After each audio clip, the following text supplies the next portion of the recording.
Hallo, da sind wir wieder. Sind 2, 3 Tage vergangen. Ich habe das durchtrocknen lassen und musste dann was anderes tun. Das ist aber in dem Stadium voll in Ordnung, weil der Bereich abgeschlossen ist. Eventuell ist uns der Ton ein bisschen fester geworden, aber der war gut eingepackt. Und jetzt machen wir es auf. Heute bauen wir die zweite Hälfte. Die ist im Vergleich dazu einfach, weil wir keinen Wald ziehen müssen. Wir drehen es jetzt einfach um, machen den Ton weg und machen erstmal alles sauber. Das zeige ich euch wieder aus der Vogelperspektive und dann arbeiten wir uns dahin. So, hier gar nicht viel Trara machen. Die Folie kommt weg. Dann wird es einfach angehoben und gedreht. So, das lassen wir uns drunter. Und jetzt nehmen wir uns die Sachen hier weg und fangen an, uns den Ton wegzumachen. Der Vorteil, wenn das ein bisschen länger angezogen ist, nicht, dass ihr das machen sollt, ist natürlich, dass der Ton ein bisschen fester geworden ist und leichter runtergeht. Aber schöner ist natürlich, man will ja keine 3 Tage dazwischen warten.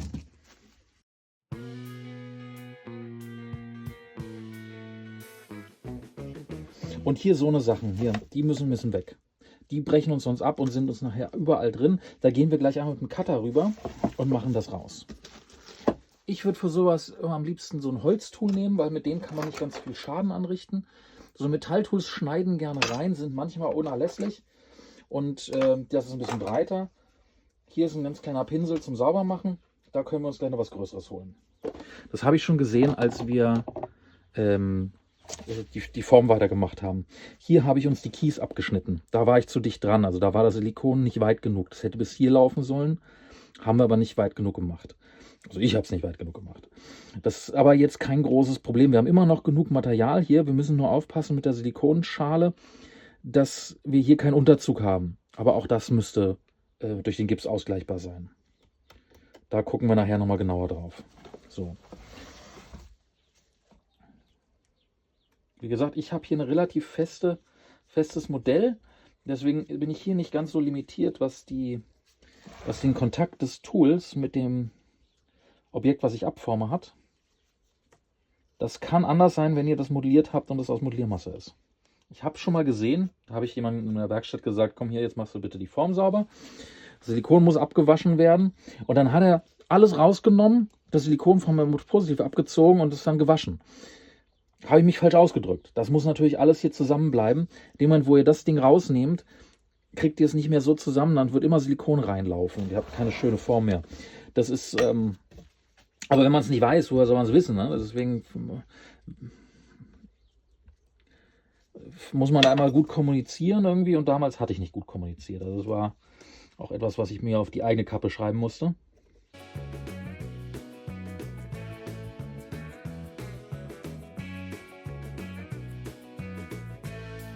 Wenn wir jetzt das Problem hätten, dass wir hier nicht dicht gearbeitet hätten, wäre hier Silikon irgendwo hingelaufen. Das müssten wir jetzt wegschneiden und uns im Nachhinein versäubern mit einer scharfen Klinge und einer guten Schere.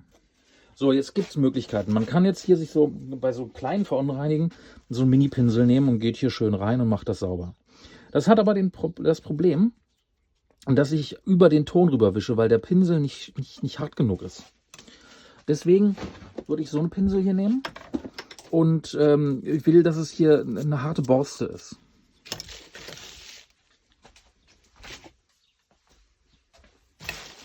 Jetzt ziehen wir uns wieder alles zurück. Und wenn wir jetzt nämlich mit den Sachen rübergehen, kann man das richtig rausschrubben hier. Auch da natürlich aufpassen auf die Modellage. Wenn ihr drunter eine Tonform modelliert habt, also eine Tonmodellage habt, dann würde ich es nicht machen. Aber hier bei sowas Festem, auch bei Monster Clay geht das noch. Auch da aufpassen, im Sommer ist der natürlich weicher als im Winter. Bei Wärme und werden die Sachen weich. Da muss man aufpassen. Aber jetzt könnt ihr hier richtig schön rüberschruppen und euch euer Silikon frei machen.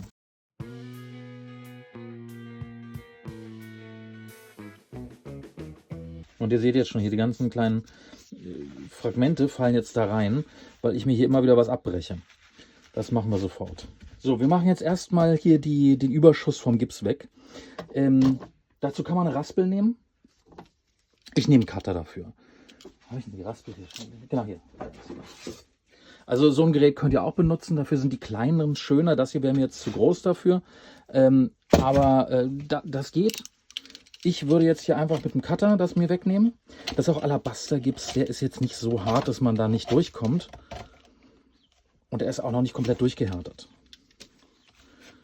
Ein schön scharfer Cutter hat auch den Vorteil, ihr schneidet gut durch das Gewebe, was ihr reingemacht habt. Und es hat den Vorteil, wir müssen hier nicht die Seite total krass machen. Die haben wir ja schon mit dem Schwamm vorpoliert. Aber wir wollen verhindern, dass uns Material in die Form reingeht, vor allem wenn wir sie nachher schließen. Wenn ihr jetzt, jetzigen Stand, ist es wurscht irgendwie, das kriegt ihr immer alles runtergemacht. Aber wenn ihr nachher da Silikon rein habt oder sie eingefettet habt oder sie zumacht und dann fällt euch vom Rand irgendwas rein, dann ist das besonders ärgerlich. Weil man dann einfach nicht mehr rankommt, dann habt ihr nachher einen Einschluss und den muss man dann rauspopeln und nachpatchen. Also da gibt es viele Sachen, auf die man achten muss und viel Ärger, den man sich einfach sparen kann. Und es reicht hier, das einfach so anzuschrägen.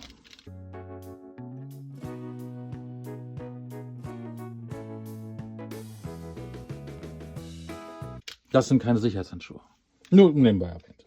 Okay, dann einmal umdrehen, abklopfen. Macht euch den Arbeitsplatz wieder sauber von den ganzen Krümeln, weil sonst habt ihr sie trotzdem überall. Wir müssen jetzt nicht sehen, wie ich das sauber mache. Wir sehen uns gleich. Ihr seht hier, dass die Keys, dadurch, dass wir die mit der Hand gemacht haben, nicht eben sind. Und wir müssen jetzt rausfinden, ob uns diese Unebenheiten in den Keys Probleme machen, ob die einen Unterzug machen. Der hier zum Beispiel, der ist ein bisschen mehr. Da kann jetzt der Gips, den wir nachher wieder drauf machen, drin hängen bleiben. Und dann kann uns der gesamte Key rausreißen. Und da müssen wir nacharbeiten. Und ansonsten seht ihr hier, es ist noch so ein bisschen was drin an Krümeln. Die müssen wir jetzt rausfegen und rausputzen. Das geht am besten mit relativ viel Wasser, wenn das Ganze schräg steht, dass alles ablaufen kann. Wir nehmen einen als Beispiel und wir nehmen den hier, weil mir der hier besonders auffällt. So, wir haben hier einen Höhenunterschied drin. Das ist ein Problem vom Tool. Wenn wir so rübergehen, merken wir, eigentlich geht es.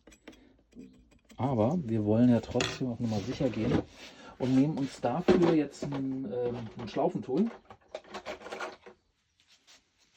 Sowas hier und arbeiten uns diesen Key ein bisschen nach. Dabei entstehen Krümel, deswegen meine ich ja, es war blöd, dass ich das jetzt schon ausgewaschen habe, aber irgendwie hat man immer so sein Skript und versucht das abzuarbeiten. Und das habe ich übersehen. So, der Key, der würde ja trotzdem greifen. Jetzt nehmen wir einfach mal an, wir hätten hier ein großes Loch drin in dem Key. Oder noch besser hier, wir haben hier eine Luftblase drin. So. Die Luftblase stört uns nicht, weil wir wollen ja hier wir wollen das ja nur zumachen, das soll ja nur ein bisschen Druck aushalten. Da wird die kein Problem sein. Wären die auf einer Modellage, wäre sie schlimm. So, wir öffnen uns die ein bisschen. Und sehen, sie geht bis da. Okay. Jetzt ist das technisch unwichtig für uns, aber wir wollen nicht, dass da später Gips reinläuft. Und ich zeige es euch jetzt, damit ich es nachher nicht vergesse. Ich würde jetzt die einfach nur auffüllen. Das gleiche könntet ihr bei dem Key machen. Wenn ihr eine Luftblase auf einem Key habt, ist das total blöd, weil das natürlich einen Unterzug ergibt. Und ihr könnt euch das einfach mit Ton zumachen. Den nehmt ihr natürlich nicht raus. Der wird ja schrumpfen und bröckelt raus. Aber für einen Formbau reicht das vollkommen aus. Jetzt können wir das Ding formbauen. Wir haben die andere Seite in glatt. Und ob da jetzt eine Luftblase im Außenrand drin ist oder nicht, ist uns egal. Das stört nicht. Ja. Gut, so, ich trockne jetzt hier noch ein bisschen. Ich arbeite alle Keys nochmal nach. Das mache ich auf Camera. Das müssen wir uns nicht alles nochmal angucken. Und dann geht's weiter. Gut, wir haben alles sauber gemacht. Wir haben alles trocken gemacht. Und ich mache dann die Isolierung mit Vaseline. Ihr könnt auch ein Trennspray benutzen. Ich habe gerade nicht wirklich was da. Ich habe hier noch von der Firma, lasst mich kurz gucken.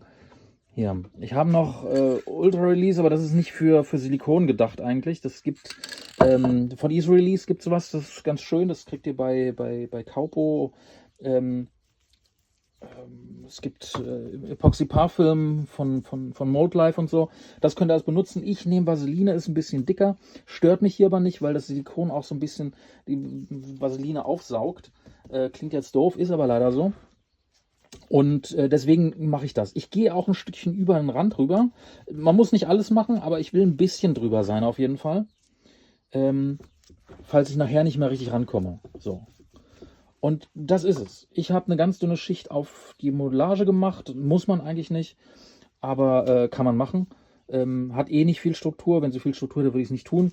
Und jetzt machen wir wie bei den anderen Schichten einfach eine Schicht Silikon raus. Erst eine flüssige und werden dann immer dicker und spachteln uns das dann auf, dass wir hier unsere Unterzüge verlieren. Gerade den hier, der muss weg.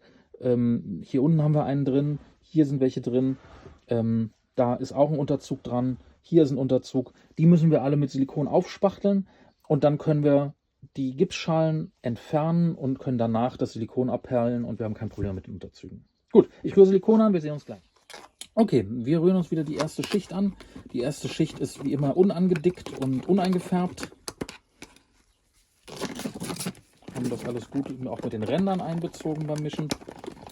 Und jetzt wird das aufgetragen. Wie gesagt, die zweite Schicht ist, die zweite Seite ist nie so spannend wie die erste, weil einfach weniger passiert.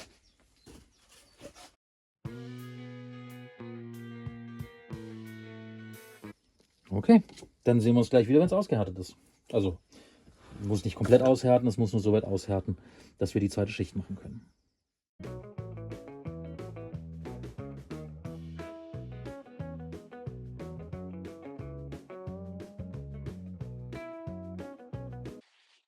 So, hier habe ich irgendwie vergessen, eine Aufnahme zu machen von der angedickten Silikonschicht. Ist aber genau wie bei der ersten Schale, also da hat sich nichts geändert. Und hier sehen wir, wie ich die Gipsschale mache, die Verstärkung. Das haben wir auch bei der ersten Schale gesehen, deswegen habe ich es hier einfach als Zeitraffer untergebracht, damit ihr mein doofes Gelaber über diese Ewigkeit, die sowas sonst dauert, immer nicht anhören müsst. Aber trotzdem den Prozess einmal seht. Genau. Ich bin fertig mit der Gipsschale. Wir können es jetzt aufknacken. Ich habe festgestellt, dass leider meine Schrauben zu kurz sind, die ich da habe. Sonst wollte ich hier ein Loch reinbohren und das mit 3 Flügelschrauben oder 4 Flügelschrauben fixieren. Das heißt, das können wir leider nicht machen.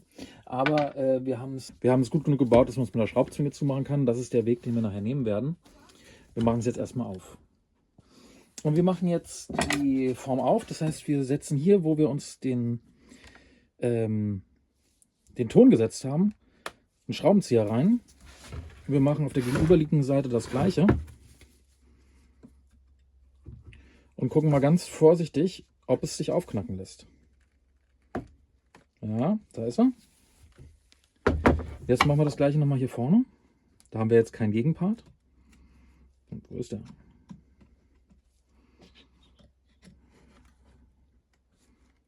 Okay. So, offen ist sie. Also das ging schon mal. Jetzt müssen wir gucken. Wenn das jetzt nichts wird, dann ist das ganze Video so ein bisschen blöd, aber wir schauen mal.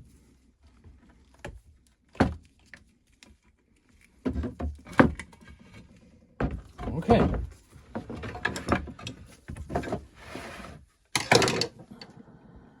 Erste Bestandsaufnahme. All unsere Keys haben überlebt. Das ist schon mal sehr gut. Hier müssen wir natürlich nachbearbeiten. Also den Rand. Und hier ging auch schon mal unsere Silikon sehr gut raus. Jetzt gucken wir auf der anderen Seite, ob wir das hier gut rauskriegen. Wir nehmen uns einen Schraubenzieher, der so ein bisschen unterstützt.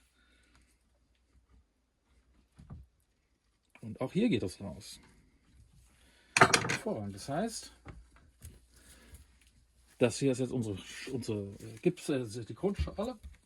Und das hier ist die zweite Silikonform. Die Gipsform. Mensch, ich kann heute nicht mehr reden. So, hier haben wir einen Lufteinschluss.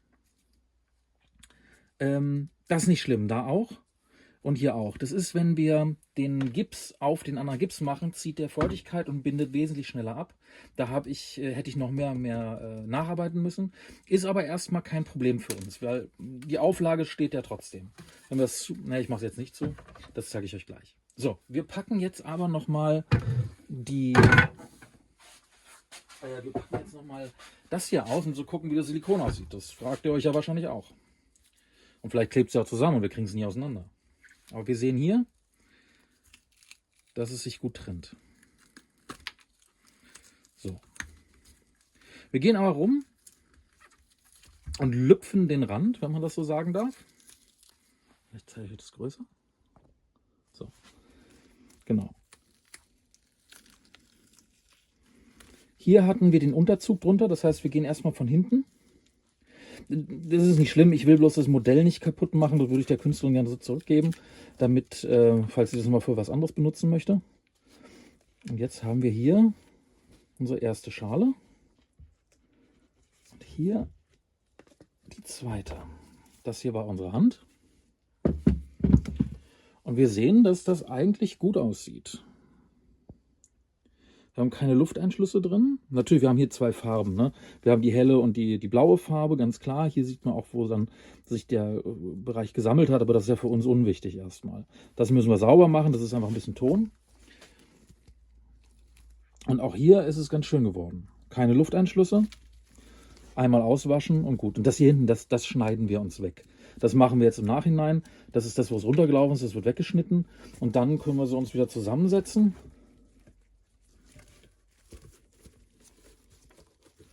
Und passt gut. So, muss in der Form drin liegen natürlich. Ne? So. Aber ich denke, es ist gut geworden. Ich zeige euch gleich einmal das Zusammengebaute, nachdem ich es sauber gemacht habe. So, ich habe es jetzt einmal sauber gemacht. Es ist noch ein bisschen nass, habe ich jetzt nicht komplett durchgetrocknet, aber das ist jetzt für uns nicht wichtig, weil ich es nicht direkt ausgieße. Aber ich möchte noch auf einen Punkt hinaus. Bloß weil wir jetzt eine schöne Form gebaut haben und sie sieht tatsächlich in Ordnung aus, heißt das noch nicht, dass sie funktioniert. Es gibt so ein paar Punkte, das habe ich ja am Anfang gesagt. Jetzt muss man sagen, ich habe dieses Video über bestimmt 2 Wochen aufgenommen. Das hat alles ewig gedauert und man musste auch zwischendurch viele Sachen machen. Deswegen nagelt mich nicht auf meinen Wortlaut vom ersten Teil des Videos fest. Aber wir haben ja hier zum Beispiel keine Keys reingesetzt. Auch hier haben wir es versucht zu vermeiden. Und das hat Gründe. Das hat folgende Gründe. Wenn wir jetzt die Form zusammensetzen, haben wir hier gar keinen Einfluss mehr drauf. Hier an den Rändern sehen wir das, weil die Form dann einfach nicht richtig schließt. Dann haben wir einen Spalt. Aber wenn hier drin irgendwas ist, haben wir Luft hier irgendwo und es ist möglich, dass die Form sich verbiegt. So, wie würde ich jetzt so eine Form schließen? Die einfachste Methode ist, man legt das aufeinander und hofft, dass es passt. Funktioniert technisch. Ich hätte aber bei sowas immer lieber ein bisschen mehr Kontrolle drüber und würde versuchen, sie so zu schließen, dass man dabei sieht, was passiert. Und dann guckt auch in jedem Fall rein und guckt, was ich sehe, ist das geschlossen, ist das zusammen und dann ist das erstmal gut. Dann muss man einen Testguss machen. So, wir haben ja jetzt leider, oder ich habe ja leider versagt, die Form so zu bauen, dass ich da Schrauben einbauen kann. Das heißt, ich nehme jetzt Schraubzwingen und deswegen ist es wichtig, euch so eine Form hier wirklich gerade zu bauen, dass die parallel sind. Wären das jetzt schief, würde die Schraubzwinger da runterrutschen. Ihr könnt natürlich kleinere Schraubzwingen nehmen, ihr müsst nicht die großen nehmen. Also sowas hier vollkommen ausreichend. Da ist sie. So ist sie fest. Dann macht man hier noch eine dritte. Ja, also, aber es muss halt gerade sein, weil sonst rutscht euch die Schraubzwinger dauernd runter. Und dann könnt ihr es anheben, dann könnt ihr es hinstellen, dann könnt ihr es irgendwo anlehnen und dann könnt ihr es auch ausgießen. Ja, das wollte ich noch kurz zum Abschluss dazu sagen. Für alle, die bis zum Schluss dran geblieben sind, vielen Dank. Ich hoffe, es hat euch Spaß gemacht. Ich hoffe, es hilft ein bisschen weiter. Es wird in Kürze noch ein Formbauvideo geben. Also Kürze, es wird ein bisschen dauern, weil das ein kompliziertes Formbauvideo ist, wo wir wieder eine Hand machen, aber die Hand danach unterteilen in mehrere Episoden, mehrere Stücke, damit wir einen Handschuh bauen können. Das finde ich ultra spannend. Also das ist dann mit Magneten hier, wo alles festgemacht ist, zeige ich euch. Das wird großartig. Gut, dann wünsche ich euch erstmal einen schönen Tag und viel Spaß beim Bauen. Ciao.